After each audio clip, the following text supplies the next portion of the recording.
वेदा, माझी ना एक गोष्ट हरवली आहे. ती मला परत मिळावी हेच मागितलंय मी बाप्पाकडे.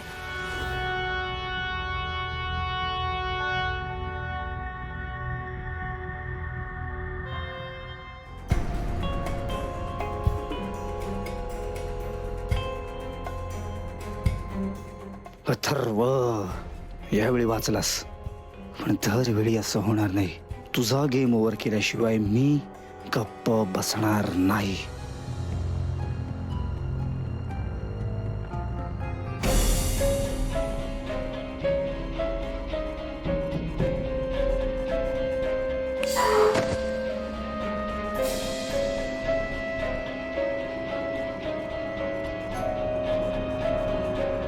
तूच म्हणाला होतास ना फर्निचर यूज नाही करायचं. तो बसलो. अथर्व, तुम्ही सावध राहा. हा नालायक माणूस तुमच्या जीवावर उठलाय.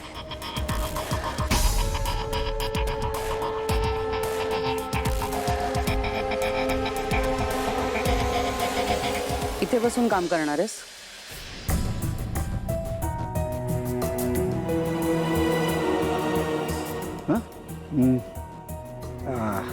नाही, सहज बसलाय.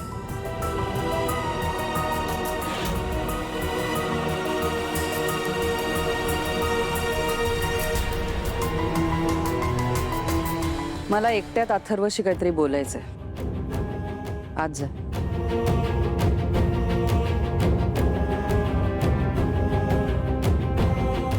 अजित,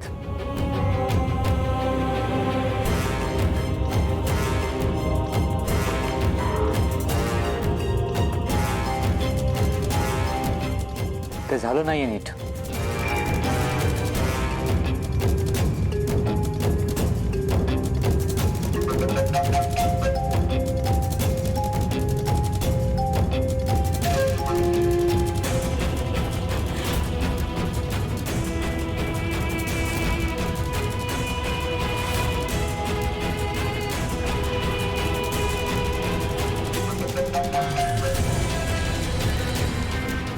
काय झालं? काय बोलायचं?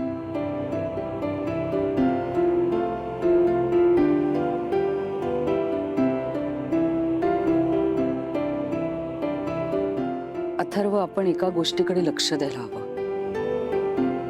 मीराने आपल्या घरासाठी खूप काही केलंय. दादासाहेबांप्रमाणे मलाही तिला काहीतरी द्यायचं होतं, तेव्हा तिला काय द्यावं हा विचार करत असताना मला एक गोष्ट आठवली. कुठली गोष्ट? आपण तिला असं काहीतरी गिफ्ट द्यायला हवं ज्याच्यामुळे तिला खूप आनंद होईल. फक्त त्यासाठी मला तुझी मदत लागणार. सांग ना, काय गिफ्ट देत? तिची हरवलेली बहीण.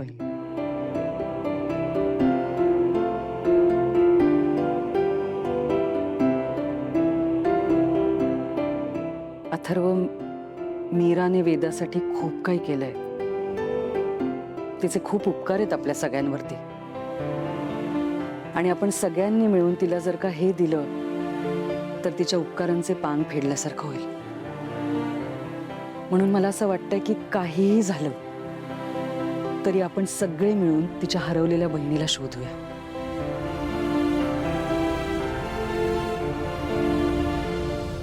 I can't believe it. आपले विचार एवढे जुळतात. म्हणजे तू आत्ता मला जे सुचवलंयस ना, एक्झॅक्टली तो विचार माझ्या मनात चालू होता. मीरा आपल्या बहिणीला किती मिस करते हे बघितलंय मी. हो, तिच्या चेहऱ्यावरती ते दिसतच. तिचं खूप प्रेम आहे तिच्यावरती. एक्झॅक्टली. आई, मी तिला सांगितलंही होतं की तिची बहीण शोधायला मी तिची मदत करेन. फक्त तसं काही करू नाही शकलो आहे मी. पण आई, आज तू माझ्या मनातलं बोललीस. तुला काय वाटतं, आपण कसं शोधू शकतो तिला? आई, एक्झॅक्ट प्लॅन काय ते मला माहित नाही, पण तिच्या बहिणीला शोधून काढू हे मात्र नक्की.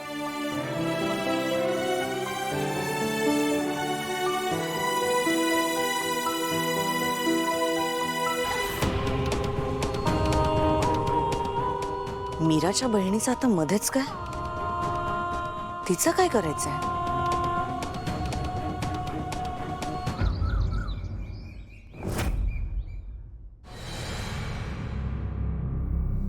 तू बघितलंस आईला तुझी किती काळजी येते. तिला पण असंच वाटतं की तुझी आणि तुझ्या बहिणीची भेट व्हावी. आई आहेत ना त्या, त्यांना लेकीची काळजी असणारच ना. प्रत्येक आई ग्रेट असते.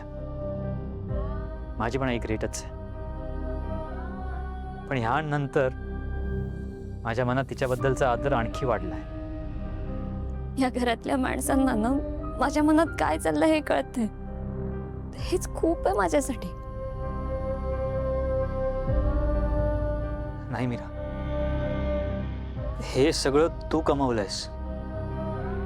आपण जे दुसऱ्यांना देतो आपल्याला त्यांच्याकडनं परत तेच मिळतं. मग ती कामाची जागा असो, मैत्री असो किंवा नातं. तू या घरच्या लोकांना आदर आणि प्रेम दिलंय आणि आता त्यांच्याकडनं सुद्धा तुला तेच परत मिळतंय. पण वेदाचे बाबा, मला ना एक भीती वाटते. आपल्याला माझी ताई भेटेल ना? अगं का नाही भेटणार मीरा? इनफॅक्ट आजपासून आपण बाकीच्या सगळ्या गोष्टी बाजूला ठेवण्या या गोष्टीकडे लक्ष देऊ. हे आपल्यासाठी प्रायोरिटी असेल. ओके, शोधून काढू आपण तुझ्या बहिणीला.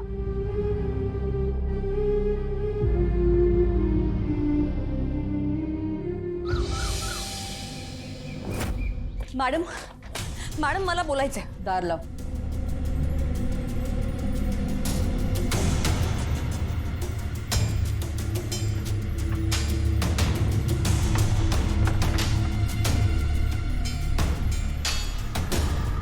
तुम्हाला मीराच्या बहिणीचा शोध का घ्यायचा आहे?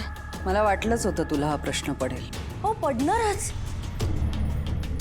आत्ता अचानक मीराच्या बहिणीचा शोध का घ्यायचा आहे? नाही, मला असं वाटतं की आधी तुम्ही ठरवा की तुम्हाला तिचं चांगलं करायचंय की वाईट करायचंय.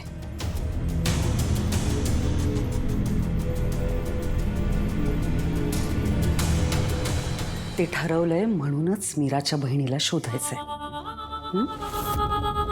आता अथर्व मीराला घेऊन तिच्या बहिणीचा शोध सुरू करेल. ते वेगवेगळ्या अनाथाश्रमात जातील.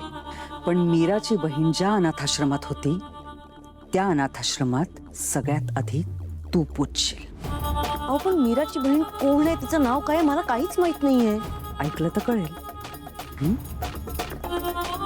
त्यासाठी आधी नीट ऐकावं लागेल.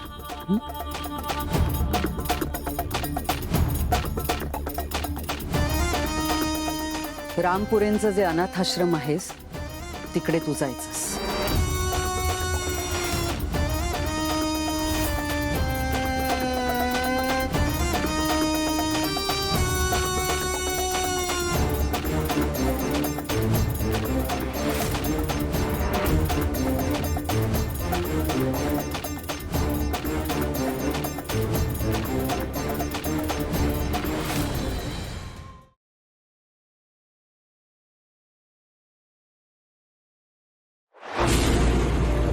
तुला जपणार